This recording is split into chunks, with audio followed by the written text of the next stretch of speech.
You can import files from Illustrator and Photoshop into After Effects and treat them the same way as other still images, or you can choose to import them as compositions, retaining all of the individual layers for animation. Let's see how this is done. Go to File, Import, File, and choose Castle.ai. We'll begin by importing as footage. I'll click OK. We can choose to import all of the layers merged together, or just choose a single layer. Our scene is made up of a castle, a moon, and a background, so we could choose to just import one of these. But we'll import them all merged together as a single footage item. If I drag Castle.ai down to the new composition icon to make a new composition, we see that we have a single layer. This means that we can't animate the individual components, the moon, the castle, and the background, separately. But if we don't need to animate the individual components, this is just fine. One thing to keep in mind when importing vector graphics into After Effects is the continuously rasterize switch. First, let's scale this layer up. I'll press S to reveal just the scale property. Then I'll scale the image way up. And here we can see some pixelization. The whole point of vector graphics imagery is that we have nice, sharp images no matter how much we scale them.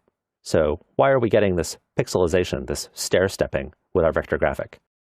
It's because we don't have the continuously rasterize switch checked. I'll check that now. And there, nice crisp imagery. So what's going on here? If I don't have the continuously rasterize switch checked, when After Effects imports the Illustrator file, it looks at the information from the vectors and does one raster pass, meaning that it computes the pixels that correspond to that vector information. It does that just once, stores that information, and that's the one pixel-based or bitmap image that's used for the image throughout. The problem is that if you scale the layer, After Effects is scaling those original pixels. However, if you click the continuously rasterize switch, then on every frame of the composition, After Effects is going back and re-rasterizing. In other words, it's recomputing the pixels or the bitmap image from the vector information. This takes a little bit more computing time because After Effects has to recompute the image on every frame, but it gives you much better imagery. So if you're scaling up vector graphics, make sure that you have the continuously rasterize switch checked for that vector graphics layer. Now let's see how we can animate the individual components of this castle image. I'll double-click on the project panel, select castle, but this time, instead of import as footage, we'll import as composition. I'll click Open, and open the Castle 2 composition. Now we have a castle layer, a moon layer, and a background layer. So if I select moon, I can simply drag the moon around in the composition panel and move it separately, or press P in the timeline panel to expose the position property, and move just the moon. Notice that the layer is very large. The bounding box is the size of the entire composition. When we chose composition, instead of composition retain layer sizes, we were telling After Effects to break the image into separate layers, but have each layer be the size of the footage item. If instead we go to File, Import, File, choose Castle, but this time choose Composition Retain Layer Sizes, and then open the new composition,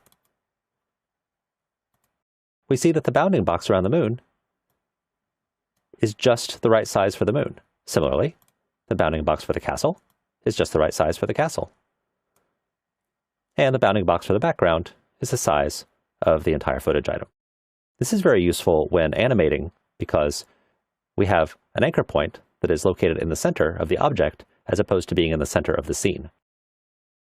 So if I select moon, press R for rotation, and rotate, the moon is just rotating around its own center. Whereas if I go to the Castle 2 composition, where we have document size layers, and I press R to expose rotation, the moon is rotating around the anchor point of a layer that is document sized, which is not within the moon itself. So the rotation doesn't look right. This is especially important when you're doing character animation. All of these same principles apply when you're importing .psd or Photoshop files as well. Double-click in the project panel, choose beachscene.psd. Notice that you have the same options. I won't bother importing as footage because you probably know how that works now, but we'll skip straight ahead to Composition, Retain Layer Sizes. I'll click OK. And here, because there are layer styles in the footage, we can choose whether to leave those editable or merge them into the footage. And we get a chance to reconsider our decision to use Composition, Retain Layer Sizes. I'll click OK. And open the beach scene composition that's created. It has several layers. For example, this seagull here. You can see that the bounding box for the seagull layer is just the right size for the seagull. And so if I press R to expose the rotation property for the seagull and drag to modify that, the seagull rotates about its center.